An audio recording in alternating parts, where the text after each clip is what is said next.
আসসালামু আলাইকুম ভিউয়ার্স, আপনারা দেখতে পাচ্ছেন এটা একটা ছোট্ট কামরাঙা গাছ এবং কামরাঙা গাছে এর আগে ফুলের ভিডিও দেখিয়েছিলাম এবং কিছু ফলের ফল ধরা ভিডিও দেখেছিলাম। আজকে এই যে কামরাঙাগুলো দেখছি পেকে গেছে, এই যে দেখুন কামরাঙাগুলো কিন্তু পেকে গেছে।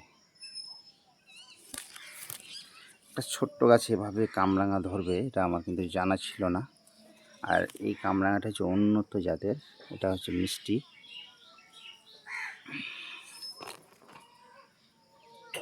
দেখতে পাচ্ছেন